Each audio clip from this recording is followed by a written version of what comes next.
moment, my friend. Welcome to the 4th episode of Nothing But Net. I'm your host, Taylor Hudson. I'm with my two partners right now, one special guest actually. Heinz. And Kaiden, special guest. Special guest Kaiden. He's here Yes, for sir. the NBA. But first we got to get through this soccer, so I'm going to power through it. It's going to be a heavy NBA podcast. So, Carl, start us off like you always do with Champions League Match Day 3 reactions. I would say pretty interesting games this week. Not as interesting as last week, in my opinion, but that was pretty good. A match that I'd kept my eye on, the early match on Tuesday, was Atletico versus Bayer Leverkusen. And I was surprised that Leverkusen really held their own in this match. I felt like they had some control of play for a good portion of the game. They were fighting back against Atletico, but Atletico came in at the end in the 78th minute. Alvaro Morata subbed on and scored the game winner. You know, it's funny. I didn't think he still played. A lot of people made fun of him because he was After Chelsea. because he played for Chelsea and he was some hot trash that people would say. But he came in 78th minute. I think it was a header, correct? I don't remember. That's how that's how much I remember from like Champions I don't League know if it because was a header or Morata not. scored, so I just like instantly put me to sleep. Hey, 40-60 possession though for our Atletico against Bayern Leverkusen. Yeah, I told you Leverkusen held their own in the game. Yeah, 12 shots but 1 on target. That could be a big factor they can clean up on. Yeah, for sure. All right, moving on to the pretty next simple, game. yeah. What you got there, Carl? Going with my favorite team for this one, Bayern versus Olympiacos. Not as one-sided as I wanted it to be, but obviously Lewandowski's brace was key in the game. And Tolisso, I think in like the 70-something minute, Yeah. came in with a clutch goal to make it 3-1 so they could stave off a last-minute comeback by Olympiacos. Yeah, edge of the box comes in and just rifles it home, and it just Yeah. not really a rifle, but like he just hit it. It like, was all sweet. placement, top right. It Yeah. was sweet. Yeah. It reminded me of like a Yaya Toure FIFA goal where you're just like Yaya 35 Toure, yards I haven't heard out. that name in a minute, bro. That dude hasn't played in forever because hey, he retired and he's old. But yeah, he hit that top right corner. Pingo. All right, next game. What you got? I'm gonna go with the Juve game, Juve Locomotive. Oh my goodness. That I didn't actually watch that game until I checked the score and I saw that they were down. I was like, yo, I gotta turn this on right now. And then obviously Dybala coming off the bench to score the brace for the comeback win. And I think the goals were like a few minutes apart. Yeah. Like So like I was watching it and I turned it on. It was like 60-something minutes. I was in class and I was watching it and I was like, wait, we're losing to like these Russian farmers. No offense to anybody that's Russian out there, but Locomotive is they're a Russian they're a Russian powerhouse, but yeah. you just said it, a Russian powerhouse in soccer. So I'm like, wow, we're losing. I think it was a deflection goal. I don't remember. It was pretty bad. But anyway, Dybala comes on, and like I saw it right when he got on top of the box. He like flicked it to his left, like he just pulled it the other way and got his body squared up. And then like right when he shot, I'm like, oh, that's a goal. And the keeper just got planted and watched it in. You saw his immediate impact. Like, he was all over the ball right away. Like, you could tell him he came in with a purpose and his head down was going towards goal no matter what. Dybala, I don't do much soccer, obviously, but Dybala is one of the few people on Instagram I follow that play soccer because he's just a baller, and I like everything about him. I fell in love with watching him play in the World Cups for Argentina, and I can tell from this game he made an impact, and he's definitely an impact player whenever he steps on the field. I wish him and Pogba got back together because that was like the swag duo. I mean, they both kind of want to leave their clubs. So if they're on the out in both their clubs, you know, they could meet up. They both leave and go to Real Madrid, and then they get Mbappe. What if they spend like what if they spend like $1 billion and get Mbappe, Dybala, Hazard? It would be more than like $100 million for all of them. Mbappe is one of the other ones I follow. A young prodigy. Mbappe, I was discussing with my friend Juan, and like, Mbappe he came off the bench for a hat trick against what was it, Galatasaray? Young prodigy. Oh. Yeah. Oh no! Against Club Rouge. Club Rouge. After Club Rouge swagged away across Real Madrid that draw, and then they just get they were by kind of PSG. in this game for a little bit until Mbappe came along. Dude, Mbappe's dirty. Like I was talking like I said, I was talking to my friend Juan. I was like, dude, if Mbappe leaves PSG and goes to like a Real Madrid or a Barca or Man City or like a big team like that, like I mean, PSG he will be a big team, but amazing. But they don't have the Champions League. So, like, if he goes Real Madrid. Well, the reason they got Neymar and Mbappe was to be relevant in the Champions League. Right. Excuse me, I'm drinking because I'm a little bit sick if you can't tell. But Neymar at PSG has literally done nothing, Champions League wise. And people say, well, Taylor, you care way too much about Champions League. Right. My point is that Champions League is the top competition. And PSG is going to win the league no matter what. Yeah. They have the league locked every year, basically. Right. Almost like Bayern, except for this year, the Bundesliga looks wide open. But yeah, that's the point. That's something you got to save for another episode because that's a very interesting league right now. Yeah. Same thing to the Italy league, too. The Serie A? Oh, yeah, Serie I A. haven't checked that. Is it wide open right now? Juventus is only winning by a point, I think, because they drew. So they may be up by 2 Bayern's points. in third right now in the Bundesliga. Is Dortmund second? No, Dortmund's like... Yeah. Dortmund is second? Borussia Mönchengladbach is first. Last time I checked, that was like a few days ago, though. No, matches. Is it not Wolfsburg? Because Wolfsburg Wolfsburg was in second. Yeah. Shout out John Brooks, American center back. All right, moving on. Yeah. Next game. What do you got? Inter Dortmund. Now, I remember my prediction for this one. It was 2-1 to Inter, and it ended up being 2-0 for Inter. But I watched this game. There's chances that Dortmund had, but Inter was the better side on the day, and they deserved the win, as I thought they would get. My fanboy of Dortmund just let me down as they didn't win this game. It was I just rough. want Dortmund to be good and win. I want them and Juventus to win. I want Dortmund to go to the final. They still got to play Inter again. They got to play Barca again. So it'll be tough for them. Yeah. So is there a slow start a concern in the Champions League? They're 1-1-1. So not bad, but yeah. I was kind of thinking, like, when I wrote that down, I was like, are they doing bad? Like, is this really a slow start? But in Bundesliga, they've only lost one game. So I guess that they're doing fine. They are in third, but they're tied with Inter. They're just losing on goal difference. Right. Because Barca has 7, Inter and Dortmund both have 4 points. All right. Do you got a special one for the last one here? Yeah. Ajax, Chelsea. What a performance. What a performance from Christian Pulisic off the bench. A guy I was very critical of earlier in the podcast. I think both of us were, yeah. I think I even said, does he still play soccer? Yeah, you really did. I think you did say that. I said, does he still play soccer? And then, like, he gets subbed on and just, like, he's really talented dribbling. Like, he's his ball control is on point. Yeah, and then Batshuayi. I guess it was a Dortmund connection. Shout out Dortmund again. Yeah, the flashback Dortmund connection. That's old because Batshuayi was so nice in FIFA. When I used to, I didn't buy FIFA 19, but I bought FIFA 18. And I only play as Dortmund online. So I always had Batshuayi and Pulisic starting. And last quick thing before we move on. This has been a running theme. Slavia, again, puts in a performance against Barcelona. The only reason Barcelona won is because of an own goal. Also, own goals are the second highest scoring person on Barcelona in Champions League behind Messi. Wow. Thank you that you said that. Wow. Messi with 14, and I think own goals 8. It's like, so dude, that just says something right there. That's a stat. Yeah. You remember when Slavia got drawn and the group of chairman? death, he was just like laughing. Oh, God. He was like, dude, we're gonna get our asses kicked. But they're putting in performances. Messi scored early, but they came back. So I give it to them again. I wish they could get more than basically participation medals in these games. I feel like they deserve a result besides one tie against Inter. But anyway, so the next week's fixtures are exactly the same as this past week, except they're reverse. The home team will now be away, and the away team will now be home. So, all right, which ones do you want to pick out? Just give me some quick ones, and we'll just give it a quick run. Do Dortmund Inter again, real quick. Dortmund will come back and draw. I was going to say, draw 1-1 is exactly where I was going with this. What I was thinking. They're going to try and break down Conte's. They're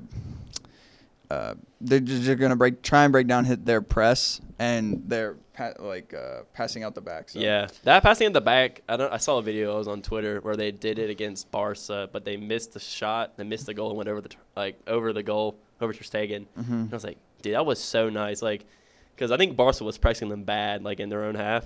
Yeah. And then they passed out of it. I was like, oh my goodness. And Barca was on their heels, but if you don't finish, then it kind of just goes to waste. And I think this game is going to be at Dortmund. With the yellow wall and everything. So I think That's like one place I want to go. I talked to some dude online Signal randomly. Iduna Park is. Oh. Have you been there? Nah, I've only been to Allianz Arena. It was where How Bayern was plays. that? Dude, so sick. I mean, I didn't see Bayern play. I saw 1860 Munich. It's like the Bundesliga 2 team that's in Munich. Yeah. But, dude, it was so nice. I got to sit midfield, first row, because everyone was packed behind the goals who was supporting the team. So I just got to move down to, like, midfield on the halfway line. So no T-Mobile guys in the stands? No.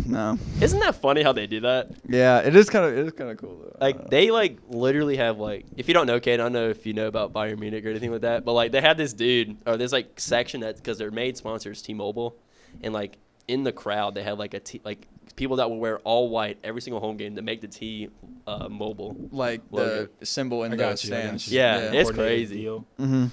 Nothing beats those soccer crowds from what I've experienced. All right, so next one. The reverse fixture of Chelsea Ajax. This one at Stamford Bridge. Ooh. So Chelsea home. They're working off a pretty good win streak. Hat trick Pulisic. Hat trick for Pulisic. We'll save that for later. Yeah, we'll touch on it a little bit later, but I think they're on form right now. I think they get the win 3-2. I think it's a little bit more of a high scoring game. I say 2-1 Chelsea. 2-1. Yeah, I think that this squad's playing a lot of passion right now. I think they really found their identity. I feel like Lampard was getting. He's coming into his own as a manager. Yeah. He's definitely figuring it out. I feel like he's won the players over. And like now that they're playing at home, they got a big win. I think it was 5-0. Or no, not 5-0. What was it? It was 4-2. Yeah, 4-2. It was 4-0 when they let us slip at the end to 4-2. Yeah. But on a one banger goal, and then another was a deflection. So unlucky, but yeah. Next game, what do you got? Reverse fixture for Bayern Olympiacos. Again, normally I wouldn't have gone over this, but I think it was a close match last time.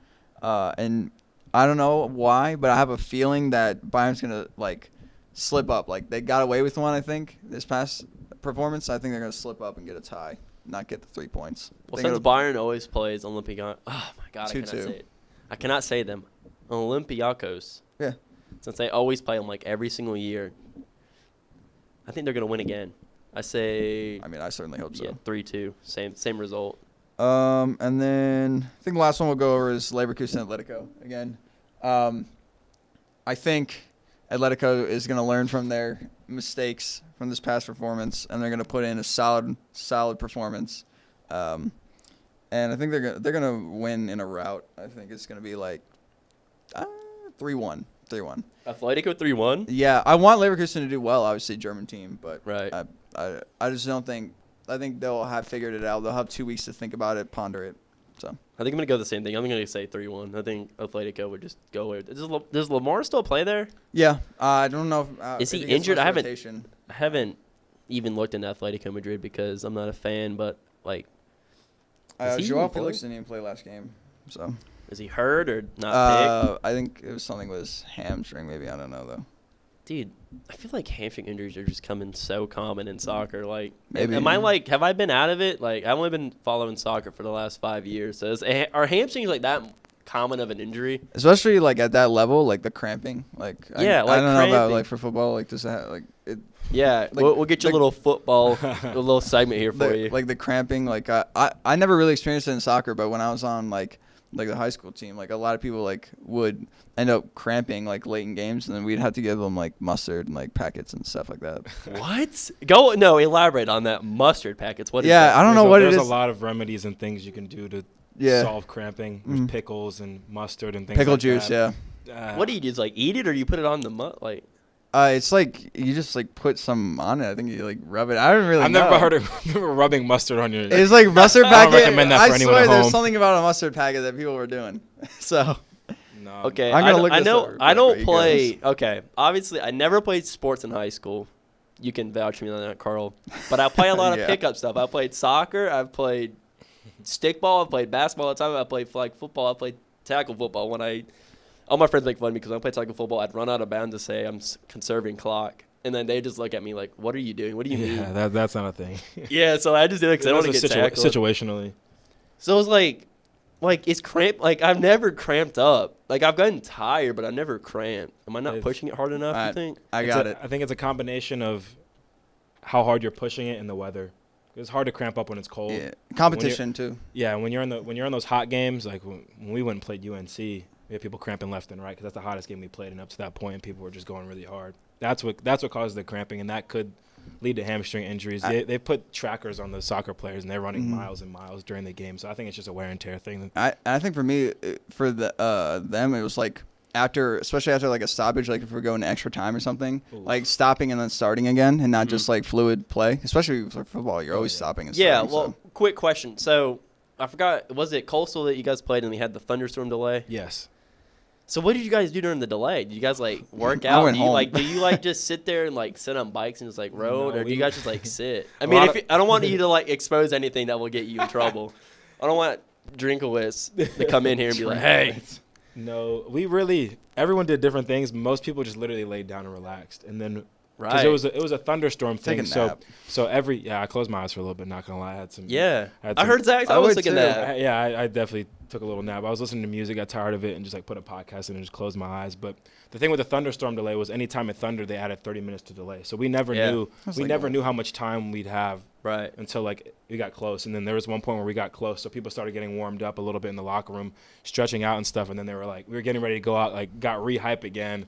And then Yeah. it was just like, oh, Because that was thunder again. Like we got to go back in. So I was like, Yeah. oh, we Because got to go that back was and a do that. long thing. Like even as a fan, because like my girlfriend's mom, shout out Dina, and her husband Terry, shout out Terry. They're like the huge App State fans, and they go to every single home game. And for me, no disrespect to you guys, but like, when it's a blowout, I will leave at halftime. It's all good. But a lot of people do that.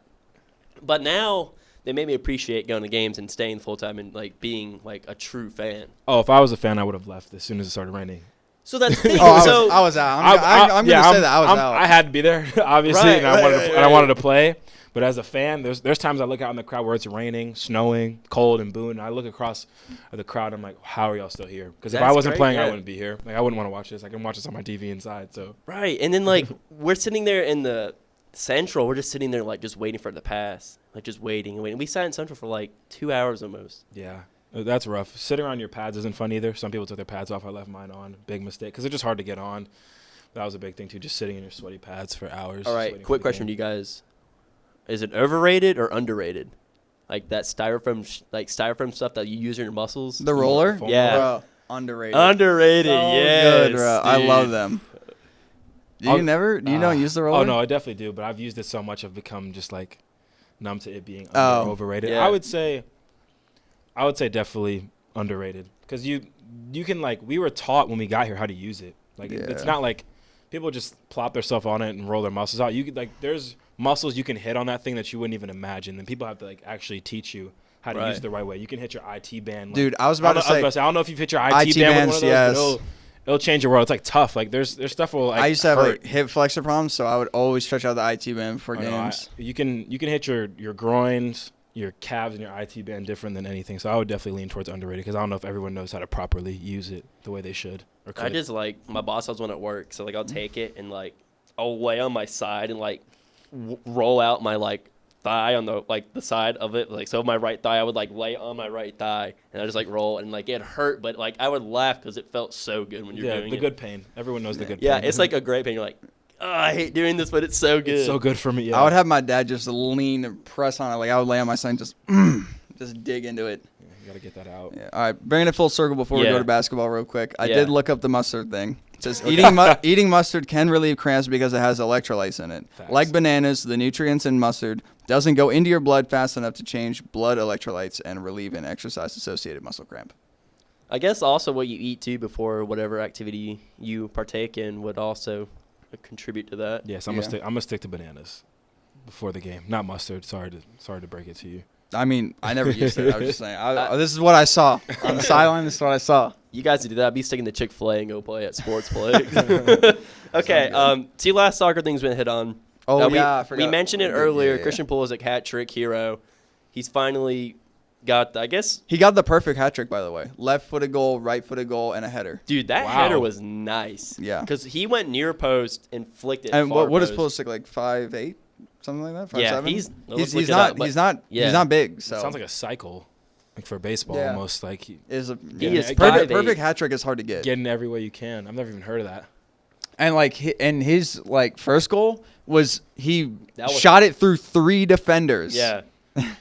I think the goalkeeper also was just like, dude, like when that happens, you have 3 Yeah. bodies, or 4 if you count Pulisic, and you think that you guys are going to clear it off, but he megs them with, with they a don't shot. It's so fast. The first one was pure skill. Second one was lucky. It was a deflection and went Yeah. in. And the third one was just class. Like Yeah. a great flick on header into the back post. It's like Messi's header in Champions League against Van der Sar when he Yeah. like climbs up and he just like flicks his head back, like, Climbs the "What's ladder. up? What's up?" And he scores it. But yeah, he gets a hat trick. I think it's very important to note that he's finally getting playing time under Frank. And he's showing what he can do. So Yeah. But the thing is, can he do it when he starts though? yeah, we'll have to see. Hopefully, he gets to start against Ajax in Champions League. That'd be That'd be nice to nice, see. yeah. Because that's the thing. Quick, United States men's national team, as our next topic will be. He's a player. The reason why he's valued and talked about so high is because he's played in meaningful games. Yeah, Majority of the people that play on the United States men's national team have not played in meaningful games. well, they're playing in semi-meaningful games. I guess Right. meaningful for MLS, which is not meaningful on a global stage. Right. I mean, if you're going against people like Ajax, that is a big game. Yeah, So and teams in the Premier League, like going up against Arsenal, Spurs, United, City, Liverpool. right. Even people like I've been talking about off the air with my friends about, like, United is not that good of a team, but it's still United. They still carry the reputation, excuse me, but they still have good players. And if he's going against that night or week in and week out, then that's meaningful. It can only raise your level of play, Right. and which hopefully raises the level of play on the U.S. men's national right. team. I'm not saying that he doesn't, but I wish he would. I think he probably would, like, just give him, like, hey, like, little tips that he's learning training. Oh, he would have to. Yeah, like, just because he's so, like, that's such a great resource to have. And especially like under the tutelage of like Lampard, another great midfielder, like I Right. think, and plenty of other all-star like top quality players. So Mhm. So, if you hear this was recorded at 9 o'clock, College of Ed, October 28th. The same day that 18-year-old Sergino Dest picked the United States men's national team over the Netherlands. He said it was a very, very tough decision. He even called the manager or the coach of the Netherlands to tell him that I'm going to stay with the USA or pick the USA over the Netherlands. And he said, I wanted to tell you first, which is class. for 18-year-old, that is a class and a well-matured person at 18 years old to call a manager and say, I'm not going to side with your team because I want to work with the U.S. I still think it's kind of one of those things where I'm going to play for the U.S. because I'm guaranteed a spot rather than the Netherlands. I wouldn't say guaranteed a spot, obviously, because you still have to show what you're worth. Obviously, and I think he's like a great potential talent, but he still has to like show his worth and make sure that he gels with the team and everything. So obviously, I'm excited that he chose us and like that he sees the potential in our team that a lot of people right now really don't see in our team. So I'm glad that he chose us. A Greg Berhalter, if you're listening to this, just make sure you play him in the right position, please. Don't play him out of position. Don't take Tyler Adams and put him at left or right back like you've been doing. I don't know why you do that. Play him in the midfield, please. Please. Anyways. And that is going to do it for the soccer. Let's go to the NBA. Caden's like looking at me like I'm still here if he's anyone like, listening. dude, I haven't said anything in forever. Let's go. This is where I hop in. Okay. This is where your time to shine. So last week we talked about the Eastern playoff predictions 1 through 8. Yeah. We're going with the West this week. We want to divide it up. And so I'm going to read off to you guys the 2018 Western Conference playoff, or how the playoffs went, the rankings. I don't know why I struggle with that. But from 1 to 8, Golden State was 1, Denver 2, Portland 3, Houston 4, Utah 5, OKC 6, San Antonio 7, and the title favorites for this year, the Clippers, were at 8. So we'll go from 1 to 8 and lift it off. So Do we want to do first team out as well? yeah, we can do that. Yeah, I'd like to do that Because it's especially tough. tight in this conference. Tough. So I said off the air, we were going to record this on Sunday, but my thing wasn't working, my task cam. But I was talking to him and talking to you guys, and I said, dude, I thought I had the Golden State Warriors in the playoffs, and they look atrocious. I looked up, and I have not changed this sheet. This is from Match Day 3. I can vouch that everybody sees my notes on it. Yes, sir. I'm I here have seeing I have the notes. stats from the USA versus Canada game. I'm looking at it right now. Number 1, I have the Clippers. Do you guys agree with that number 1 pick? What do you guys have? Yeah. I also have the number 1 with the Clippers. Yeah. Nasty. They're legit. That was one of my, for the later thing, our biggest reaction to the first week. I can just say mine now was the Clippers are legit. I think it's pretty clear. I think with the way the offseason went with the NBA, Even without PG. yeah, with a bunch of players moving around the way they were, the Clippers seem to be the first team to figure out like what they're doing. Because like other teams, I feel like the West, especially with all the moves that were made, I feel like it's gonna come down to which team can figure out how to gel the best. And I feel like with Doc Rivers, a coach for the Clippers, they've already figured it out. It seems like. It just shows you how like valuable and how dominant Kawhi is. How he just like switches conferences. Is like, okay, well I'm in the West, and usually like you saw like LeBron have like a little staggering problem, and then like. Well, I mean, Kawhi came from the West originally. I know, but like when you play the East excuse me, good. Sorry, I'm sick. But you see LeBron go to the West, or you see Kawhi go to the East, and like he just dominates, and then the West he dominates. He's done it in both, and I know that he started in the West, but. He wasn't as dominant towards the end because that injury history with the Spurs and then Zaza literally killing him. Jesus. Zaza, see, the thing about that was, I know this is so random, is that when that happened, everybody on Twitter and everybody like you, like all of us sitting here, like thought we were landing zone experts. Like everybody thought like he was in the landing zone, something like that. I was like, dude. Everyone turns to an official when things hit the fan like that on Twitter, especially. Yeah, Twitter is bad. Toxic. Is bad. It's toxic. Yeah. Sometimes. I think Kawhi made it clear though, just off the gate, that he's still the best player in the league, and he's gonna if he stays healthy this year, I think he's definitely gonna make an MVP run just from being the best player on the best team. I love everything about Kawhi. You'll see the commercials he's been doing with the Terminator one. Like, and he came out with another great quote to start the season. Hey. Yeah. Oh, man. Right off the bat. There's been so many of those things on Twitter. He's my on court and off the court MVP for just he's so boring. I love it. Like the way great for memes. Oh, so great. Yeah, he is probably the most boring NBA player ever, besides Tim Duncan. Oh, and definitely. They both play for the Spurs. Boringness per talent. He's definitely number 1. The dude wears New Balances. And he's, the dude's the only dude out here wearing New Balances, and he's gonna drop 20, and he's gonna lock down your best player, and he's gonna get 10 boards, and there's nothing you can do about it. Like there's nothing you can do about it. And he's gonna be a robot the whole time, and there's nothing you can do about And it. he wears a T-shirt with Times New Roman font on it. He He looks like he's about to cement an MLA paper in. Oh, and yeah, says, "Born man gets paid." That's the closest I've ever been to buying a New Balance T-shirt in my life. Like I came really close to getting one of those, but I just love him.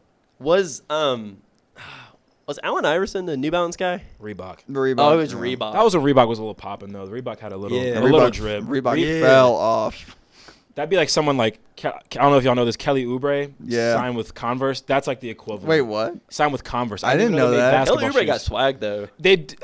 He's Bruh, swag. We can dedicate another time to looking at those shoes and evaluating if they're. No, I haven't looked at the shoes, but Kelly not- Oubre is swag. He is swag, and that's what like they chose a good person because he's definitely a swaggy guy. But I'll But you always won't- remember him for that thing against the Celtics when he played for the Wizards, where like.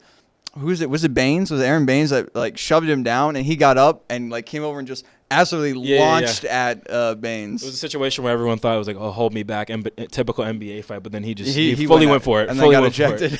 Top 10 fight, but I'll never forget when Rondo last year knocked or punched Chris Paul in the face. I stood up and applaud. That deserved an Emmy. Yeah, so Clippers number 1. I hate one little side note about the Clippers. Everybody was like trashing them because they lost to the Suns. But I'm going to say this. The Suns are not the Suns of the past. And I know that they lost Ayton because he's a cheater, because he's doping. He beat my Kings, cheater. But like that Suns team, like I know this is going to sound stupid, but like having Marco Rubio as your point guard, like that really frees up like Devin Booker for not being like the majority ball handler where he doesn't have to create everything. So having like Marco Rubio is like Yeah, you can get off ball screens. yes, and like you can see it now. Like I know that they're 2-1, and I know it's only 3 games in, and they beat the Clippers. But like, shout out to the Suns. Yeah. I mean, if you think about it, if we made this before the season started, we wouldn't even been talking about that. I know. There's no way we would have even thought of the Suns. Yeah, like I said, please keep this in there that like hopefully our picks are before the NBA season, but if not, whatever, it doesn't matter. I'm gonna say I'm not believing in the Suns. I think. I mean, I'm not. I'm not either. Don't quote me on. They're gonna be like fourth seed. In the They're playoffs. they're think going they'll to be get better more than- than 15 wins. I think they'll be better. I think they'll be better than last year, and that's not saying much. I like them picking Ty Jerome in the draft. I think he's a baller, underrated baller out of Virginia, but I think there's too much wrong on the inside of the organization, and they just have to create a culture that's going to take a while to get back, I feel. I hope Devin Booker can actually win something since he never wins at anything. All right, moving on to the second team. Same thing as the 2018. I have the Denver Nuggets being in the second seed. How do you guys feel about that? I also have the Denver Nuggets. Like I said before, it's going to be about who can adjust to their new team the fastest, and they don't have a new team. They pretty much bringing the same guys back. Yeah. Jokic getting triple-doubles off gate just like he's normally doing last year. I feel like they're just going to be dominant again, and their home field advantage is slept on. It's definitely playing that high elevation is definitely there's something special they have going on up there, and I definitely have them as my 2 seed.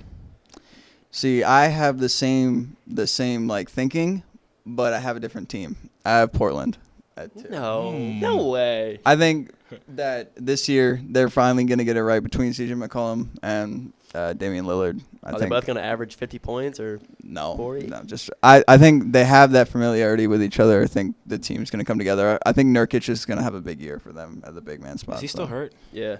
Still hurt. They still have Still they got hurt? Hassan Whiteside. Yeah, I Oh, think okay. I think if Whiteside, I think that can make or break their team. I feel like Whiteside could either really hurt them or really help them. He's definitely going to grab the boards, but just as far as the flow of their offense goes, I feel like he's going to make or break that team. I think another person to mention for the Nuggets is Jeremy Grant from the OKC. He looks good so Mhm. far. Yeah, Yeah. great addition. And then Michael Porter Jr. is playing. He looked pretty good. I think it was preseason. I was watching him play, and he was hitting some mid-range shots, some fadeaways, and some pull-ups.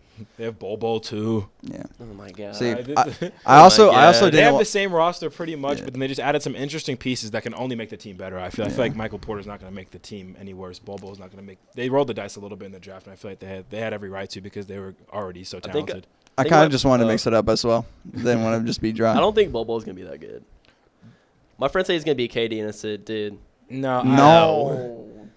One, for you saying Bol was gonna be the next KD, you need to have your basketball privileges taken away for the rest of the season. He's like, bro, Bol's gonna be the next Kevin Durant. I'm like, no, All right, he's we're not. gonna move swiftly on from that. Jesus. Yeah, you played 14 games in college. Congratulations. All right, for my third team, I had to do this, and now I'm really regretting it because I don't think they're going to be as good as they are. I put the Lakers at 3 seed. What do you guys put? My 3 is the Rockets of Houston.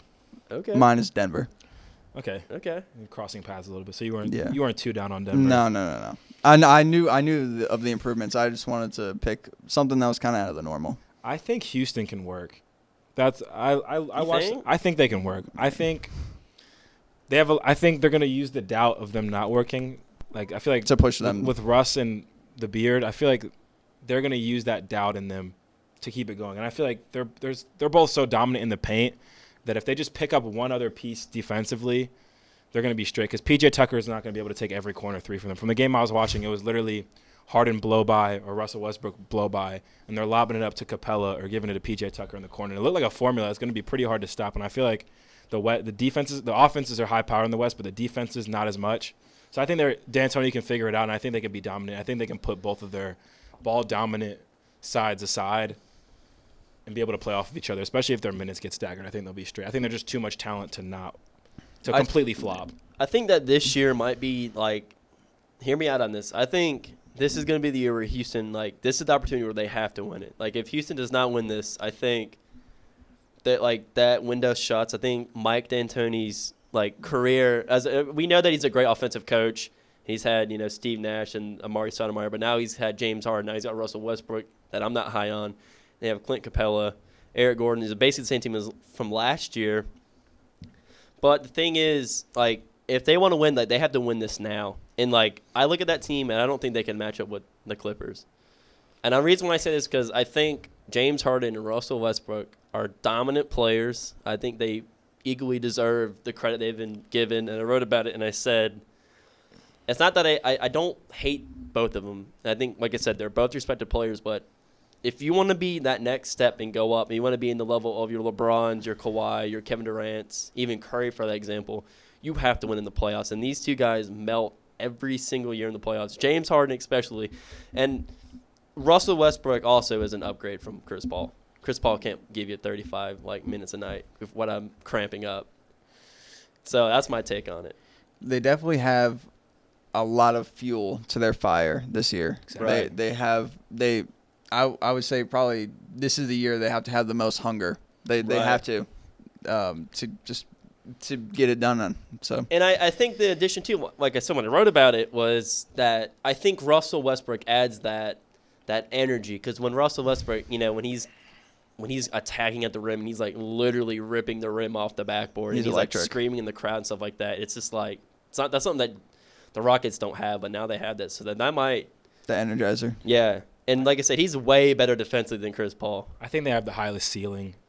Like they have the most. yeah. If D'Antoni puts it together, because this team was built originally to beat the Warriors. Like it was clear, like they just, because that was them in the Western. That was their only competition in the West before things got the way they were.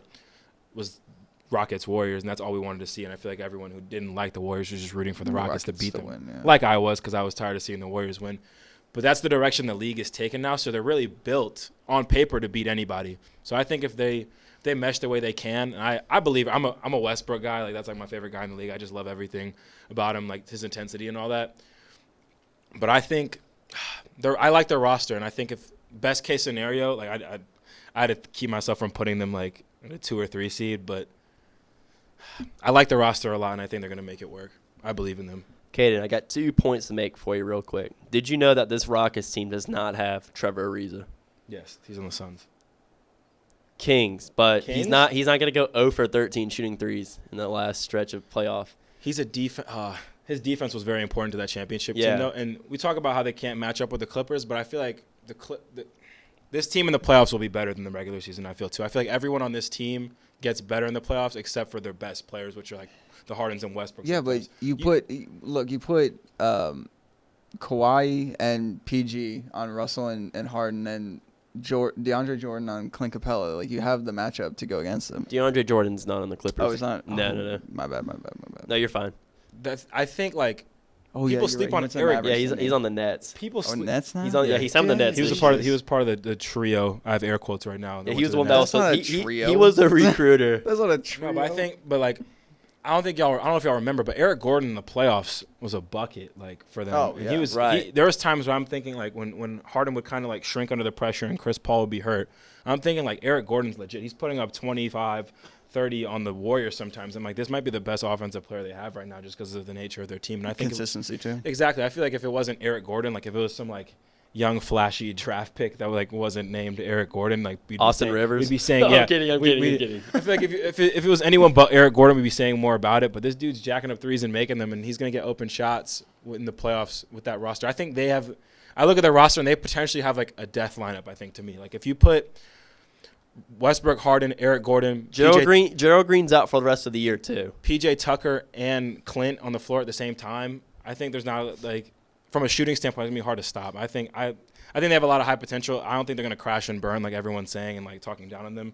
And I think that's only gonna push them further in the playoffs. They also picked up Ryan Anderson, who's another guy that could just space the floor and shoot threes like crazy. Exactly. And if you had a Twitter account, you know that everybody's going to be high on Austin Rivers when he had that black eye game. Or he had that game where his eye was all jacked up and he put up like 25. And they also have an ex-Kings player, Ben McLemore, who probably will never touch the floor in the playoffs. He played a little bit in the Bucks game, and he actually had a little bit of an outside shot from what I saw. I think Ben McLemore's shooting now? yeah, Finally. he looked good in the preseason game. In the first game I watched against the Bucks, he didn't play very much at all, but he threw a shot up, threw a 3 up and made it, and I was like, wow, maybe we have something here, but we'll see. We know D'Antoni in the playoffs will put 7 dudes in and just run it. So I mean, Yeah, but I don't that's know how the he's thing, gonna- though. But that's like the modern NBA. Like, Yeah. in the playoffs, you have to have at least 6 or 7 guys that, like, you can run through. Because look at the Raptors run last year. Yeah. They had 6 or 7 guys, and that's why they won. And they had Kawhi, the best player in the league, in my opinion. and I like the Rockets 6 to 7. I think they have a big shot. I have them as my 3 seed for sure. Hey, Ben McLemore in the first game played 14 minutes. Great. Shout out to another Kings player. There you go, Ben McLemore. You get that check. Keep getting them checks, as Jalen Rose would say. All right, moving on. It was a third. Yeah, right? we're on 4 now. So run 4. Yeah, Lakers, same thing. I don't know what to make of that team. When LeBron and AD are not on the floor, It's a bit rough. it's like, it's bad. They're my 4 seed too. And I had Houston, by the way, so I we don't think- have to go on about that. I think for the Lakers, I have them as my 4th seed because people sleep on how big this trade was. Like their team, all the talent they had last year, the young talent that was like The rising, core. they're gone. Like they're gone, and they added one player, and that just doesn't add up. And the players they added Doesn't seem along like with a winning formula to me. and the team and the players they added along with him aren't.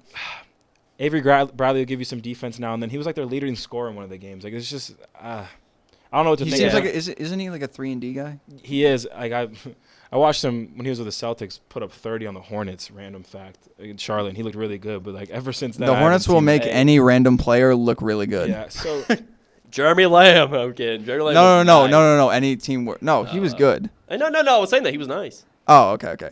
I'm saying we will make anyone on the other team, some random like sixth man, look really good because I hate they'll the- drop like 25, 30 points. Hate to self-plug me, but then like same thing I wrote about that. Sorry, I'm like plugging myself. I'm sorry, but I was writing about like the top duos, like Anthony Davis and LeBron, is insane. On paper, yeah. On paper, it's insane, but even watch them in the game, they're like Anthony Davis is like so good, but the problem is the supporting cast is so bad. And like going back So to what bad. Kaiden said, like that trade, like I feel like the Pelicans won that trade. they did. Yeah. Like the Pelicans won that trade. I As feel like a team in the Western Conference, they won the trade. Like I feel. like I don't like you just wasted like if you're a Lakers fan, you just wasted like you just give your since whole core. Kobe blew out his Achilles, the Lakers have been mediocre at best. They didn't make the playoffs last year, and they traded half their team and added one really good player. Don't get me wrong, but Right. Anthony Davis is amazing, but like I don't want like when you surround him with Quinn Cook and a skinny Dwight Howard, yeah, what's up and with that, dude? hurt DeMarcus Cousins. No, Dwight Howard just- went off against the Hornets last night, though. So Did he there really? you go. Yeah. Really? Wow. Let me He check. shot I gotta 8 check to the 8. stats. I bet on you this game, Twitter went bro. up. I bet you Twitter was like, dude, Dwight Howard's back. Jared Dudley's on the team. I gotta Like, check this box. I gotta check this It's box just, score it's. right I think now. it's just this. I just think it's the strangest roster I've seen, and when I watch them play, I think like I was talking about earlier. I hate to keep bringing this up. I think it's gonna take them the longest to figure it out. One, because they'll have the most pressure for the team they're playing, and the expectations people are creating for this team. Right. And two, Frank Vogel's their head coach, and I don't think he's Yes. ready for the pressure of being an LA coach. He's coming. He had his little run with Indiana, obviously, and faced LeBron in those finals, and did pretty in those Eastern Conference finals. And I gave think him he a held run, his but own against it. I think that was a very but underrated coach. that was a Yeah, lot. I liked Frank Vogel in Indiana. That was a long time ago, but I just don't know if there's any coach out there that can just figure out how to make this roster work. I mean, all of their talent is their biggest players. They have Right. LeBron. They have Kuzma. When Kuzma comes back, he'll be a factor. But are Right. they going to start? Are they going to have Kuzma, LeBron, and Davis on the floor at the same time? It just you have JaVale McGee in there. Like they have a lot of bigs, and I just feel like they need to make. They got. I don't know how the much other- money they have from the trade or assets they have to trade, but I feel like they just need to make more backcourt moves. Their best player in the backcourt is Danny Green. Yeah. And that's the problem. And that- Like the problem with the Lakers is okay. We're looking at it right now. So it goes LeBron James, Anthony Davis, and then who's the third best player on there? Kyle Kuzma, would you say? Yeah. Yes, for sure. And then After they that, have all this cap tied into Danny Green. Who I thought just got. KCP's making way KCP too much money. Oh Way my too much God. money. That's the fault. Caruso's better than that guy. KCP, KCP's dude. like $8 million. Like it's And I can't believe Rob Pelinka said he was like Jesus when the bread came down in the basket. That's what KCP was. And I was I like, think if you They got the Who said They that? got the Antetokounmpo brother. yeah, the one not named Giannis. Yeah. I think when you look at the West, there's too many backcourts that are just dangerous. and that's a good point because Rondo in the regular season is weird, but playoff Rondo, like you can go back Hits when different. it's different. When Rondo was on the Bulls back when they played the Celtics and they went up 2 against the Celtics. They were that major upset. And then he broke his thumb and then that was it. Yeah. Yeah.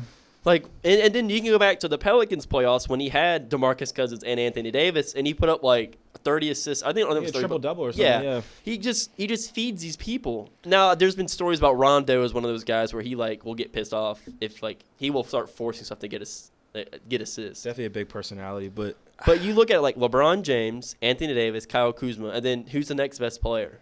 Avery Bradley?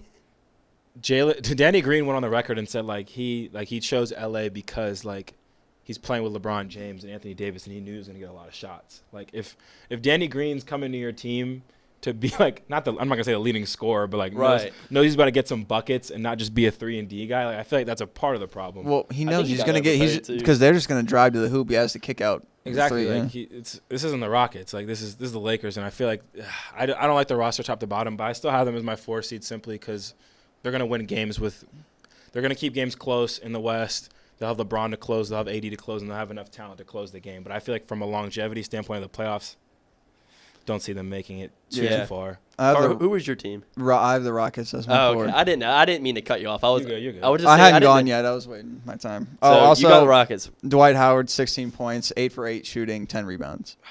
Oh, dude. He looks so like. Do you remember the Dwight Howard that was Orlando, right? Like Superman winning dunk contest, like defensive player of the and year. his Like, shoulders are like the size of your head. He's just completely different. Like his jersey looks like baggy. Like I just don't. It was He's a got weird. tattoos now. It was It's scary. so weird, It was so strange, and I just. Ever since Washington changed him. Oh yeah. LA. People forget this is the second time he's been on the Lakers. Like Yeah. I forgot. He was a part of the Steve Nash. He was a big guy to experiment. go to. Yeah, he was. They were like had billboards and like getting Dwight Howard here, and now he's back for a second time, and he's a completely different person from then. And even then, he wasn't providing for that team, and now he's a lesser version of that Dwight Howard. Dude, so I feel Kobe like, was bullying. He was kicking his ass. I feel if I was Dwight Howard, I'd be like, dude, get me out of here. I cannot take I can't believe he played for the Hornets, bro. He played for the Hornets too. And a story from Ken with the high school. With, he was a what is it? He was like one of the guys that cleans the floor. You know, during The sweat guys. Yeah, so he was one of the sweat guys, and he said when my friend asked him, JC, he asked him, he goes, Carter, what is Dwight Howard like? And he said that Dwight Howard is one of those guys that will literally be in like the tunnel with people, and he'll bring out like this old like really bad meme and show people and start laughing and giggling, and he like runs away. And I'm like, Dwight Howard is the weirdest person. That I don't know if that's true. That's what my friend told me. let's not sleep on the fact that he's wearing number 39 also. Yeah, I feel like so weird. It looks feel so like, weird. Granted, the Lakers have a lot of retired numbers because their history, but get my guy Dwight a better number than 39. Come on now.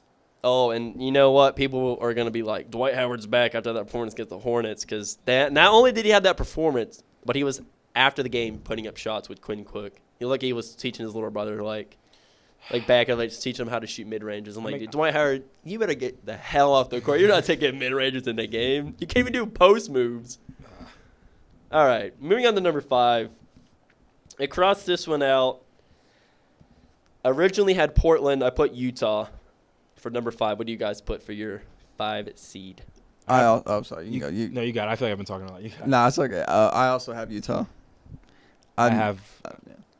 No, I'm good. I have Portland. Just wanted to add. I have the team you crossed out. Yeah. Is this the year where Donovan Mitchell really takes over and he becomes like that Dame Lillard type? Like last year when Dame Lillard really showed the league, like, hey, I'm still one of the top guards in the West and in the league. I think having Mike Conley there will help. Very underrated pickup as well, I think. Because, especially, all the experience he has, playoff experience, too. Even though, Grizzlies didn't get very far often, but he's been there a lot, so. All I'm going to say is do not sleep on those mid-2000 Grizzlies team with Rudy Gay, O.J. Mayo, Zach Randolph, Mark Gasol, Tyreek Evans, I think, too. 2K Hall of Fame. 2K Hall of Fame. You're talking about that off air. That's a 2K Hall of Fame team. Yo, Joe Ingles, my man. Oh, my goodness. You see him get bodied by LeBron, though? Thank you, yes. I was about to say that, dude, I saw your tweet. Yeah. And it's LeBron is unstoppable. And he's he couldn't compete with the bully era teams, bro. He backed down Joe Ingles. What, my guy? Joe Ingles looks like he's a manager at Lowe's Foods. Of course he can back him down. Get out of here. But all I'm gonna say is that Joe Ingles got inside Paul George's head last year or 2 years ago. Joe Ingles and Bogdanovich, I like that. I think Bogdanovich is a bigger pickup for them than Conley. Conley, yeah. I feel like Conley for Rubio, not too much different. I feel like the parts of their career, but the Jazz have a nice team and they're definitely well coached. I think it's an upgrade. I think Mike Conley Jr. is an upgrade for Ricky Rubio. I think Conley he can score better, but I think Rubio passes better. So I think Donovan Mitchell will be a better player with Conley in that system for sure over Rubio working off of each other. But I have the Trailblazers for this pick. We talked a little bit about them before, but talking about Joe Ingles type guys Zach. I love Zach Collins. I don't know number 33 for the. I love what he brings too. He's just like a fiery guy.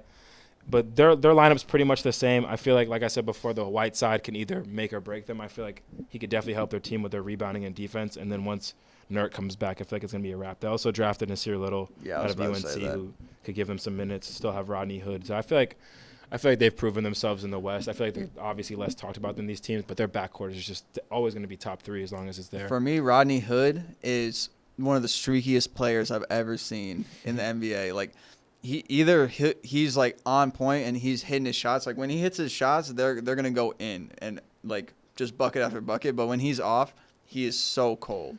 So cold. And you'll just get playoff game 3 on the road, Rodney Hood 25 guy. Like, I feel like there's just guys you need in the West. I feel like their roster top to bottom, they have a couple guys like that. Paul Gasol is a weird pickup. Good veteran in the locker room, I guess. But I was gonna say, what's more surprising, Paul Gasol being on this roster or Anthony Tolliver? Yo, AT used to be on the Bobcats. Yeah, he was. He started a few games for the Bobcats. That shows his age that we're referring to the Bobcats and not the Hornets. Hey, they also have Kings project player that just gave up on Scala this year. I think he actually plays. And I think when they played the Kings earlier last week on Friday, I think Scal came back to torch him. Scal's garbage in 2K, though. I'm just going to say that. He's garbage. He is trash. He's garbage. The computer needs to fix that because I know he's not that bad. But I like the roster, obviously. Kent Bazemore's also a good pickup from the Hawks. He's going to play defense. He's going to give you a 3. I just like – they're kind of the opposite of the Lakers where the strength of their backcourt, they have a deep backcourt, and I feel like that's just the direction the game's going. So I think they're going to obviously do well in the playoffs like they always do. Okay, so now we're on to 6, right? Mm-hmm. Yes, sir. Okay. I'm starting to lose my mind here. Portland, I have at 6. Not high on Portland. This is where I have the Jazz. Carl? See, I debated about this one for a little bit. Here we go. This is starting to get interesting now. But yeah. I put the Lakers here. At 6? Yeah. I think that's reasonable. I think that's their floor. Yeah. I just didn't think, like, when I saw the move, like, yeah, I was excited about it, but I just had a feeling, especially seeing how the first season went with just LeBron, like, I felt like things weren't going to work, like, all, like, perfect. Yeah. So. I agree with that. I feel like with the Lakers, their ceiling is a 3-4 seed, and their floor is like a 6-7 seed. I feel like we already talked enough about their roster. I don't want to talk about them too much. We don't have to run it. Like we talked about it. I'm just saying my pick. It's definitely that. Yeah, I could see that. I could see them just like not caring about the regular season and then turning it on the playoffs. Hopefully. Okay. 7 to 8. That's where it gets really interesting. Mm-hmm. So for 7, I think you could possibly make a case to to place them higher. Dallas. I think Dallas is really interesting. Because Luka and Porzingis are just like, oof. It's like stepbrothers almost. They're just like destroying people. And like I'm so mad that the Kings passed up on him. And I bet you that the Hawks are too. But like Luka is like the real deal. I can talk about Luka for days. I definitely thought it was gonna be the first pick of the draft. I didn't know why. Like this was an 18-year-old playing grown men in Europe. And won the MVP of that league. People have hesitations about European players, though, and I don't blame them. But who always gets the European players right? Dallas. The Spurs and Dallas. The teams in Texas, they're the only ones that understand that these dudes are ballers. The Spurs dynasty is pretty much built on foreign players, and the championship run the Mavericks had was centered around Dirk, and they get it. They have Boban now, another foreign player, so he's only going to thrive in this system. Like, I like them too. I like their swingmen, like Hardaway, Jackson, and Lee. Like Lee's really good defensively. I like Hardaway for like his threes as well, and then I think Justin Jackson could break out this year, depending on his play time. I don't know, but another Kings player that the Kings gave up on. Yeah. Hey, but UNC boy. So. Not a big UNC fan, sorry. My 7 was the Spurs. Okay. They're undefeated as we speak. I know it's too early to say. They're currently. I'm actually looking right now. They're beating Portland right now in the third quarter. They're hard to bet against. They're just a hard team for me to bet against. Aldridge is still legit. Sorry, DeRozan's still legit. They're just hard to bet against. They're too well coached, and their roster makes too much sense. And I've seen them prove enough already. All the players you see on their roster, Popovich is going to get the best version of them on the floor every time they play. So I feel like that's enough for them to sneak their way into the playoffs every year. He's going to get the best out of Rudy Gay. He's going to get the best out of Lonnie Walker, who's showed promise before. Patty Mills does what he does. I feel like they're hard to bet against. I could not put them in my playoff, and especially with the way they've started so far very early. Yes, sir. I completely agree. I have them there as well. I like their mix of young guys and vets, and I just think it works. And obviously, like you said, the coaching. I think Pop's going to get the best out of the team, so I have him at 7. Murray's going to be loud this year. He's coming off his injury. I think he's going to be big for that team. Damari Carroll. What, he's like Hey, on his 12th Bellinelli. team in the last like 5. Bellinelli Yeah, Marco back there. Bellinelli. Playoff Bellinelli hits different. Period. Marco. He was a great sixth man for the Hornets. Just saying, another Hornets reference. 8th seed, last seed for the playoffs. Obviously, I don't even want to talk about who I put. And like, you're gonna see the grin on my face. You're like, oh, I know who you put. I put the Sacramento Kings to make the playoffs in the 8th seed. God, no. Okay, can we move All on? right, I'm going to head out. Seriously. Oh my goodness, this team. I mean, I feel like the Kings every year just like. What a homer. Look this me in guy. the- What a look- homer this guy is. look I me in didn't put the Hornets anywhere near the playoffs. Okay, the Hornets and the Kings gap is huge, and I'm gonna get passionate. Look me in the eyes and tell me they're better than I the can't wait Warriors. till the end of this road trip when the Hornets play the Kings and they beat them. I bet you the Kings win. Look me I in the bet you they eyes. don't. Look me in the eyes and tell me the Kings are more talented roster than the Warriors. Oh, I'll tell you that right now. I'll look you right in the Oh, face. my I wish you had God. the camera set up. 'cause Oh my God. The Kings will be better than the Warriors. Let's hear. Come on. The King- okay, sell the me. Kings- Sell the- it to me. Sell it to me. So the Kings of Jesus. Jesus Christ. the Kings are getting blown out, Jesus. right? So here's my thing on this. So the Kings, I believe Vlade Divac has done a great job turning this franchise over. You can't Vlade dispute that. Divac. Oh my God. bro. Yes, I'm gonna have to okay, leave this okay, room li- right listen, now. Listen, here, Buddy Hield is potentially in the 50, 40, 90 club. At least you got him locked up. So Buddy Hield, the contract was the big issue. He trades or he flips DeMarcus Cousins for Buddy Hield. You say everybody hated that trade. Even myself was like, that does not make sense. Look at DeMarcus Cousins now. I'm not big on Buddy Hield. He's in the 50. He is in the race for a 50, 40. Last 90 year, club. That is I insane. he started to grow on me last year, but I still am not a big fan. You got to look at the rest of the guards in the league, though. Like, Buddy Hield's like a 6'5". Bro, what is He's a going on big with guard. Bagley and Giles and all that? What is going on? Okay, so that's the issue. You're gonna have That's to what let we me hit on. know. But This is what happens. the So front court's weak. talking about last year, right? Oh, and Harrison Barnes' contract. Can we talk about that for a second? The most Okay, okay, The most well, give me a overrated, second. overpaid player of all time. Yeah. I'll let you break it down. Break it down for us. Okay, so Harrison Barnes' contract from the Mavericks was probably the worst contract in history, besides maybe the Tim Hardaway deal. Maybe even worse than the Yankees signing Jacoby Ellsbury, which Pretty is a bad. really bad deal. Pretty bad. But hear me out. So the Kings last year, when it was like around 25, 20 games left, they were really close to making a playoff push. They were playing good. They were hitting off strides. Marvin Bagley bangs knees. Thank God it did not tear his ACL or anything like that. He was sore knee, and he was out for the rest of the year. The problem with the Kings is that De'Aaron Fox, Bogdan, Buddy Hield, and when Marvin Bagley plays, they don't play enough minutes. They average, I think, I'm going to pull it up right now. They probably, I think last time I checked, like, Buddy Hield averaged like 32 minutes a game. Because they're an experiment. There is nothing. He They're is trying to in find a rotation. Exactly. this. They haven't figured They out have who so they many are young yet. guys. He's shooting 41% from three. There is no experimenting with this guy. He's a real deal. Scorer. Yeah, he can score. That's the thing. Well, It's a show pace me team. his advanced defensive metrics.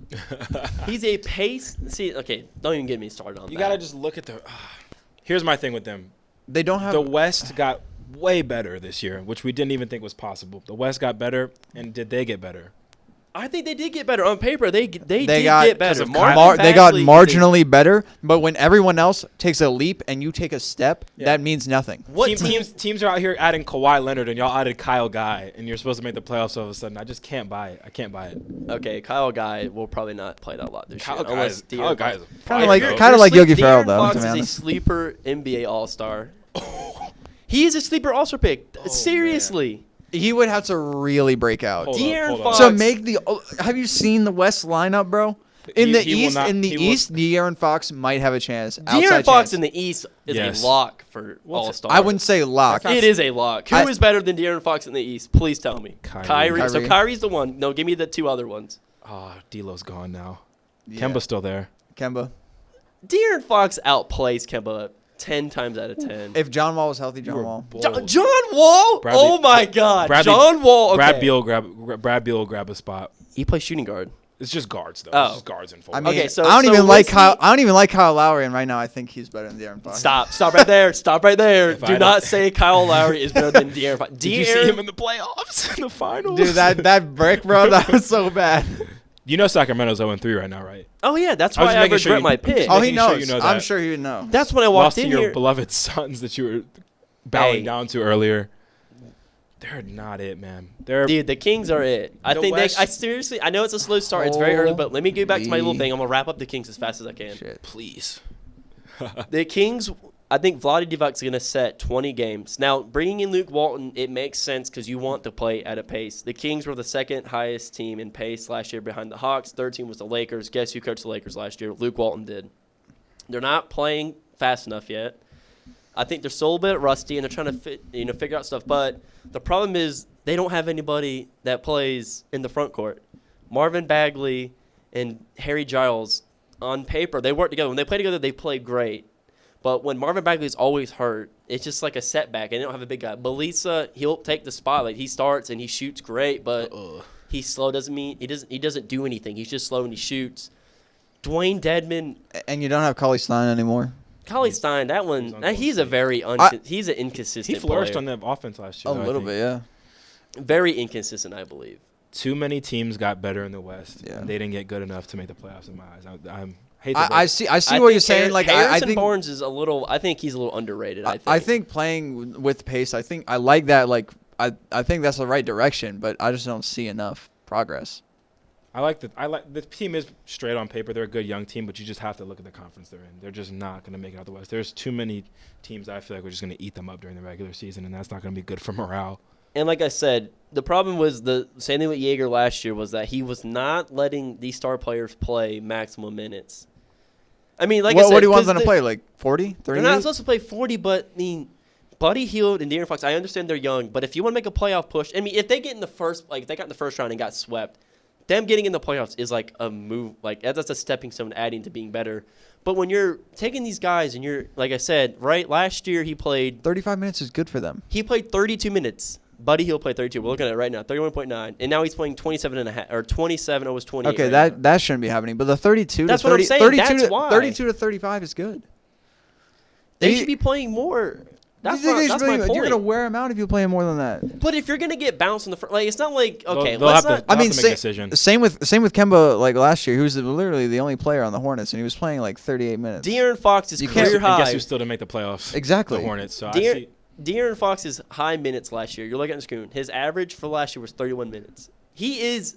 You can't say that he's not. He is a rising guard. That is. He was third last year, or third or second, in NBA Most Improved Player. You cannot say that he's not becoming a top guard. I'm I not love saying his game. Yeah, I like Right. his game, but he's just not there yet. So you would agree with me that you would let De'Aaron Fox and Buddy Hield play more. Now, granted, De'Aaron Fox fell playing against the Trailblazers and hurt his hip.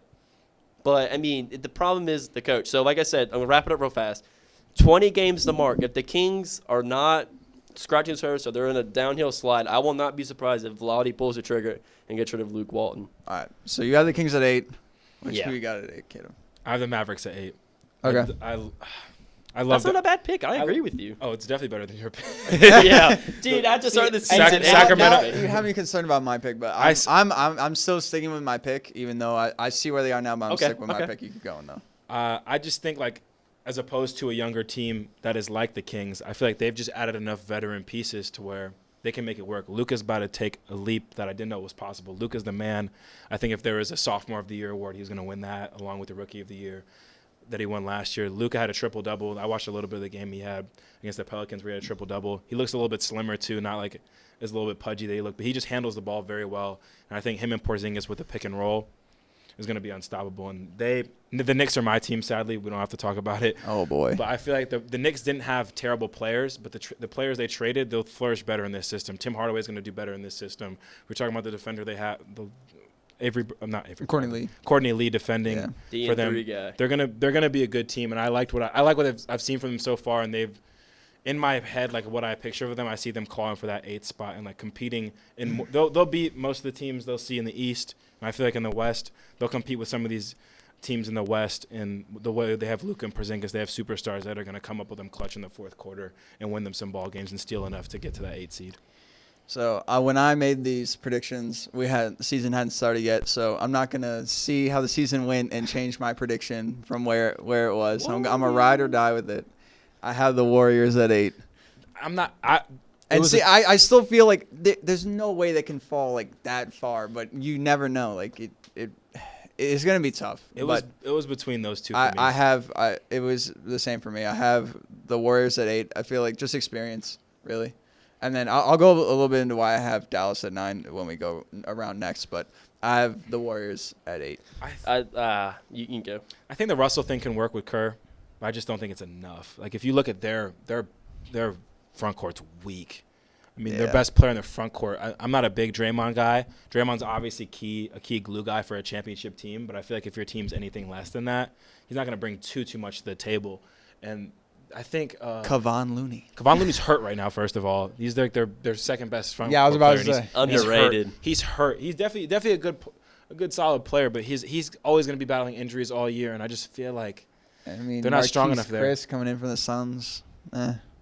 Lord knows when Clay is going to be back. It's tough to do, and I feel bad doing it. But I feel like there was 2 ways this can go. I feel like Steph, in my head, I was like, all right, Steph's either going to have a breakout MVP type year, or he's just going to get jumped, and the team's going to be terrible. And so far, people are showing that they have no problem putting the defensive emphasis on Steph and letting other people beat you. And right now, I just don't think they have enough pieces to beat enough people. Yeah, it's going to be interesting to see what happens next season. I still think they just have enough experience to get 8. The Chase Center vibes are weird. Dude. That's a stretch. I know it looks bleak right now. Yeah, but I'm riding with my pick. I know, but I'm just like I'm not disagreeing with you, but I'm looking at that roster, dude. We're looking at it right now. It's just like, dude, you never know what can happen the rest of the season. So what if Kevon Looney just like comes back and just like takes over? What if he just becomes the best power forward in the league? Just becomes like the Bogut playoff run guy. Like it's tough. Their bench is just so. I hate putting a team that was in the finals not in the playoffs, but they lost to the Thunder. Fall from grace. They lost to the Thunder. If they're setting up for next season, that could be interesting. That'll be interesting. Clay, because I think Clay is such an underrated player. I think, and I know that it sounds stupid, but like he is. Think about a guy. Okay, think about this. So Curry gets you like 30, or Kevin Durant gets you 30, or Curry can give you 30. Then like Klay Thompson, like he doesn't care about getting points. He just like comes in, hits shots when he needs to, and then like he doesn't worry about it, doesn't bitch about it. And could give you 30 in 1 quarter if you wanted to. And he's so great on defense. He takes away. It makes Curry's game a little bit easier because Curry can't guard nobody because his ankles. Runs away. Oh, no. Yeah, that's a funny If video. Clay was healthy, I'd have this team in the playoffs probably. But he's not healthy, and I feel like he's that important. I feel like he's that important to the team. There's no one in the backcourt. Steph's going to get crossed up. I saw Curry get switched off of Kyle Lowry. Why would you switch off that? That's the man that you want. D'Lo's getting crossed. Kyle Lowry was better than D'Lo. Oh no, he switched off Van Vliet. That's what it was. Oh come on! I mean, come on, Curry. Honestly, Van Vliet might be better than Lowry. To be honest, that's not hard to do. And with the playoff sample size, but no, their backcourt's just not strong enough defensively for me. I feel like Clay is such a valuable piece of guarding their best forward or guard on the team, and they just don't have that. And I feel like you need it more than ever. The way the West is right now, I can't see it. But if anyone could make it work, it could be Steve Kerr. If they snuck into the 8th spot, wouldn't be too surprising. That'd look good for you, but I hope so. I just couldn't do it for me personally. I put the Mavericks sliding them a little. But then they get absolutely creamed by the Clippers. So who was your 9th pick, Carl? My 9th, I have Dallas. Okay. And the reason I put them there is I thought about them at 8, but then I thought about injury history, and I think they're gonna get hit with an injury either to Kristaps or to Luka. Pipe down. And I just think that like it's inevitable to happen to one of the teams at some point. And I think it's going to be choosing. Them. Yeah, I feel like they just have the history. So I think I like their team. I feel that all your points are really valid about the team. I love them as players. Like I hope they do well. Obviously, I hope they don't get injured, but I just think they're going. Carlisle's a slept-on coach. They're definitely the reason they're my 8 is just because that duo. I feel like an injury would definitely derail them, but that duo they have is going to be nasty. I think it's going to be very competitive in the West. If I had to pick the injury team of the year, it's definitely going to be the Pelicans. If it hasn't been seen already, I was going to pick that before. Yeah. The Zion last episode, I was talking about it. I said that Zion, I don't think is gonna have this amazing superstar like LeBron type career that everyone thinks. I think it's gonna be more like D Rose. He's gonna have a lot of good, like a few really good seasons, like where he's like looks like he's gonna be like one of the top guys in the league, and then injuries are just gonna catch up with him. And he's gonna have too many. It's gonna derail his career. Obviously, like I said, again, I don't hope that happens. Yeah, the only thing, like we were talking about that trade earlier with the Lakers. The Lakers did trade some assets they have, but those are some very injury-prone assets. And I feel like Ingram had his, like, blood clot. Yeah, it was a blood issue, clot, and yeah. Lonzo's ankles and stuff are always banged up. I could definitely see. I like the Pelicans. Like, the Pelicans aren't going to be great this year, but they do have a young roster, and I do think in time they'll figure it out. But with all those first-round picks, they got to figure it out. Yeah, they'll figure it out eventually. If they get over their injury history, and Gentry, shout out Gentry, App State. Hey, App State, yeah, I was going to say, shout out him. Gentry could figure it out for them in the next couple of years, but they're definitely a long-term plan. Okay, so who is your guys' number 9? Well, I said mine, Dallas. Okay, Dallas, Yeah. Kaiden. I was between the Warriors and the Timberwolves. The Timberwolves started off great. I think Cat. Yeah. I don't know what Cat did this offseason. I don't know what he Got ate, Jimmy what Butler gym, off his team. what gym he was in, but The new hair is he's popping threes, eating people down low. Like Cat can push this team to a playoff run. It looks like Wiggins is doing a little bit more than just standing in the corner, Wiggins plays. doing nothing this year. But it's between them and the Warriors for a 9 seed. I don't have a lock 9, but I feel like if I had to pick one, I think I'd pick the Warriors just because of their experience and their coaching. But close 9.5, 10 would definitely be the Timberwolves. I like especially how they played in that game against the Nets. They went overtime and closed that game out. With mine, I didn't really pick a 9. I split that 8. Okay, so before I penciled into Sacramento, I put San Antonio too. But I did put Sacramento first. So I guess my 9 team would be San Antonio. Again, well coached. Yeah. Veteran players. They got Rudy Gay, ex-Kings legend. 2K legend. 2K. 2K is a legend. 2K16. I didn't really. Oh, I didn't my favorite.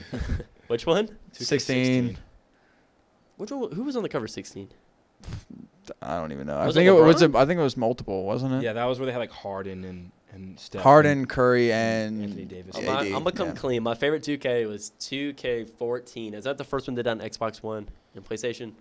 Yeah. LeBron on the cover. That was the best 2K. That was I ever first played. next gen console. That was LeBron. That was one with LeBron where it was like you could do the LeBron mode. Yes. Yeah. That was tight. Dude, The that LeBron game mode was was tight where you so could choose to like fire. stay in Miami or like go other places and stuff. And like that really predicted the league. The league went in that direction. Like based off the 2K, you could like join the Knicks with Chris Paul, who was like popping at the time, and like chase this championship or like go to LA. And that's like actually what started happening. But yeah, that's definitely undefeated Creative. 2K. Okay, so we got 2 more segments. They're really quick. So wrapping up the NBA. So I didn't ask you guys this, but it's a really simple question. What do you think the finals prediction is going to be? Finals prediction? Finals prediction. Who do you think is going to win it? Really early. Just looking on paper, not even really getting to the stats. Who do you think comes out of the East and West? Who do you think the finals in? Who do you think the winner is? God. Shoot. I'll man. get it popping. Okay. You're gonna say Houston, aren't you? No, I want to. I want to so bad. Oh I my thought you were God. going to. I want to say Houston so bad. I got a sleeper pick I for you do. coming in. Ooh. Maybe I will say Houston. I feel like mine's underrated, and I feel like this would be a great matchup to see in the final. Maybe it's not what's gonna happen, but I think it would be really cool. 2 like power market teams. I think Milwaukee and Denver in the finals would be a really good finals. yeah. Nice. That would be like, really interesting. I think it would be huge for both their fan bases who have been building and building over the past few years. I feel like it would be huge for both them. And I think it would be a very interesting final, something that people would want to tune in and watch. I would have to go. I want to pick Houston very bad, and I think Go with your heart. if Houston, I can't go with my heart. I have to go with my brain right here. If I had to pick with my heart, I'd definitely put Houston there because I think they have the highest ceiling, and just the formula I have with D'Antoni, I wouldn't be surprised if they made the finals, and I'd be like, haha, I told y'all Houston was going to be like that in the You come back experiment. you come on the. Experiment. We'll put you back on the pod Yeah. next year. Be like, dude, that prediction back in Should've. October. Should have went with my heart. Nah, but I have the 70. I'd go with 76ers versus the Okay. Clippers. Dude, that's Hey, exactly the what I reason think the reason the someone- Clippers don't make the finals, Kawhi gets injured, Ooh, that's some bad. or juju. PG or PG. Either one. I I don't think either one can carry that team to the finals. Well, Kawhi did it hurt last year. I know. So I think as long as he can stand on get his robot body to crawl onto the floor and play, he can figure it out. But they're too well coached, and I just love their roster top to bottom way too much. And Paul George hasn't even shown up there. They have Mo Harkless scoring 20 for them in a spot that Paul George is going to be at. Like, Yeah. Doc Rivers has it figured out with them. Lou Williams off the bench is a bucket. Shout out Lou from Gwinnett, my home county in Atlanta. But Montrezl Harrell off the bench, like they have it figured out. And they were an 8 seed last year with what some would say is like a pretty talentless roster, and now they're stacked. And I feel like they're the best team in the West, and I can't not put them in the finals. Yeah. I just didn't want. I knew I was going to pick Milwaukee in from the East, and I just didn't want both 1 seeds. So. Yeah. I feel that. I think Milwaukee can sneak out with a 1 seed, but I feel like Philly's just going to be built for the playoffs this year. I feel like I think they're going to. I don't know how they played so far, but I feel like they're going to struggle early to like figure out kind of how they like want to put all the pieces together, and then they'll find their stride. they're undefeated. They're 3-0. Okay. So I went. Well, who same do they thing. play though? They play in the East, so they play the Hawks, Pistons, and Celtics. Okay. Besides the Celtics All right, game, maybe they will be the 1 seed if we're Philly. Oh yeah, no I think doubt. I have Philly Clippers. I think Maybe not the 1 seed. I don't know if I put that down. I put them I at second. I had Giannis, basically Giannis. I yeah, had the team. I think that the Clippers team is too nice. Like Patrick Beverly barking at everybody already. It's like the 3rd game of the NBA season. He's like already yelling at people. Where are you going? Where y'all going?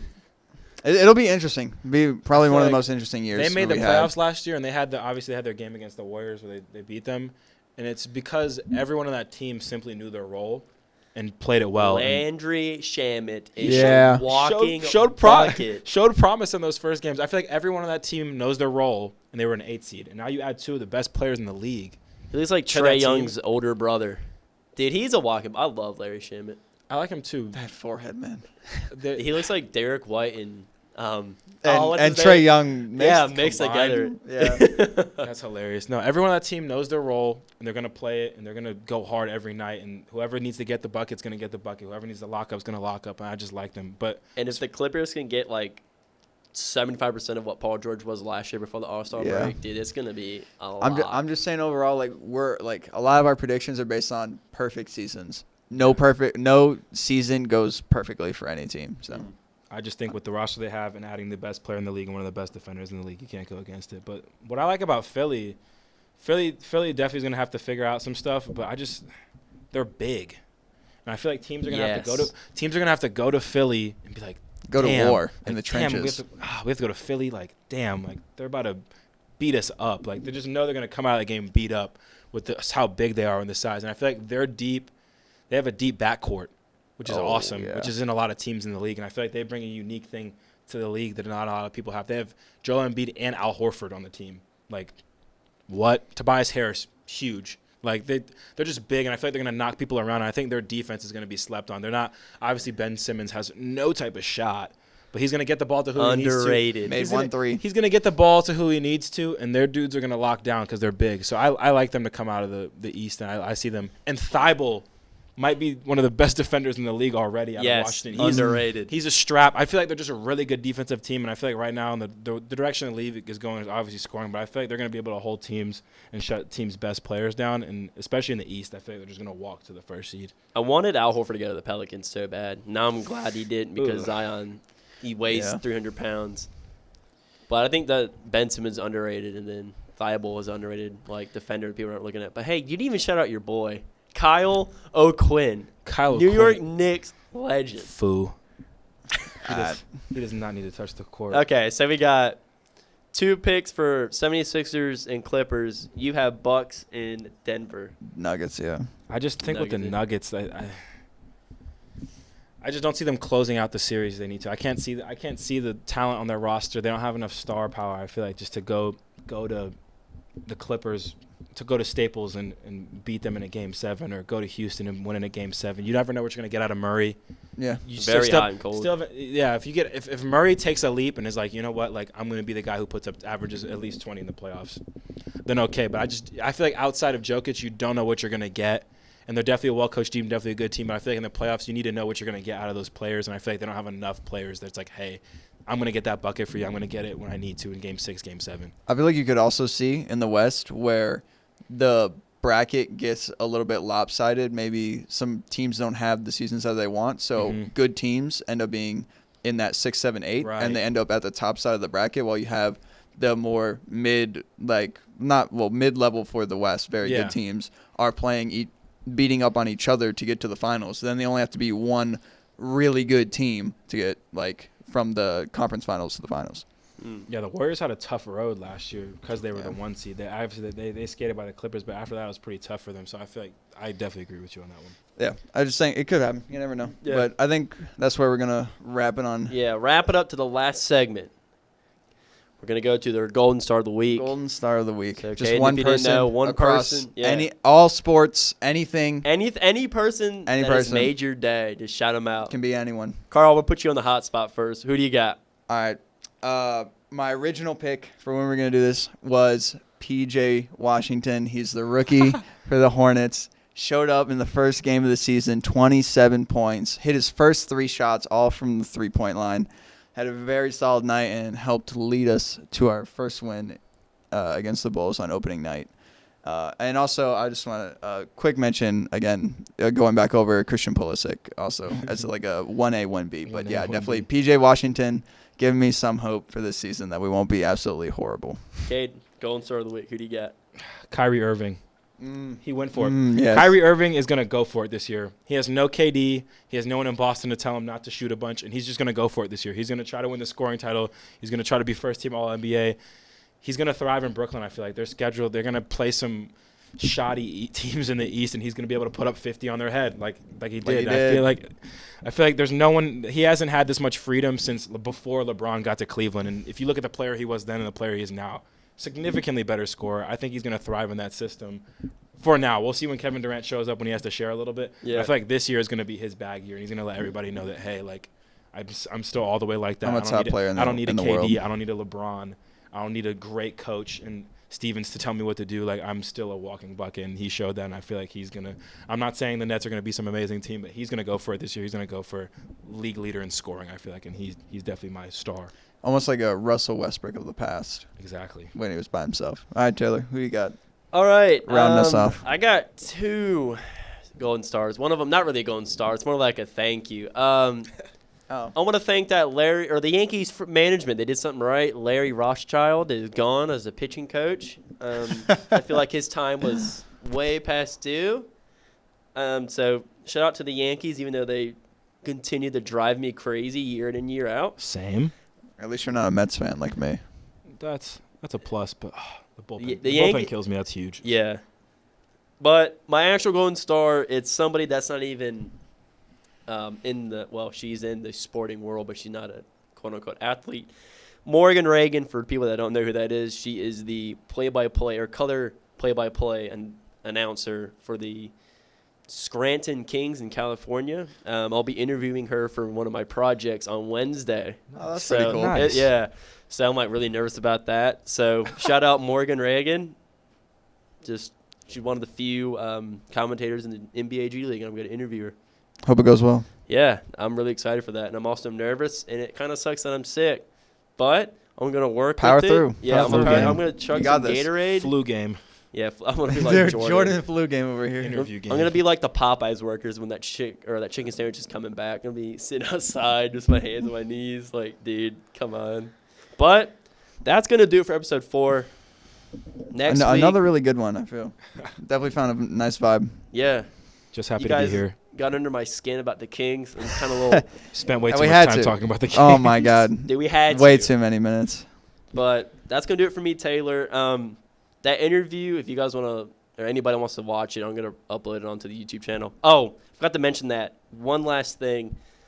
So people, I don't know if anybody's having the same issue, but I've made like 3 YouTube channels. So the first one we did was on my student account. I had to switch it over because it was just like Taylor Hudson. And it's kind of vague to find that. Yeah. So I made a sub account with the school account called TaylorHColums because that's where I'm going to post stuff to. Then I was like, well, since it's associated with the school account, it's going to be gone. So I made another YouTube account that's just purely TaylorHColums. And Another one. Yeah. So for both of you guys, if you guys want to put anything of your own stuff on that YouTube channel, and I'll help edit it and upload it. So this will be uploaded on the new YouTube channel. I'm going to put the Instagram, the Twitter, and I'm gonna put both guys' Twitter and myself for personal on there, and we'll have the TaylorHColums, or we can do Nothing But Net podcast, Twitter, whatever you guys want to do. Just let me know. But look for this episode on TaylorHColums, and it'll be episode 4. All right. That's one thing I got. Sounds great to me. Sounds good. Let's wrap Kaiden, it. it was Thank a you guys pleasure for having listening. you on. Pleasure being here. Hopefully Yeah. I can be here more in the future. Yeah, it's It's good to talk. Yeah, come on if you want. We don't care. It's 10:44. Carl's been wanting to go home for a Dude, while. I got 2 assignments, bro. Yeah, his body language is telling me a lot, and that's gonna do it for me, Taylor. I'm out. Peace, guys. Kaiden out.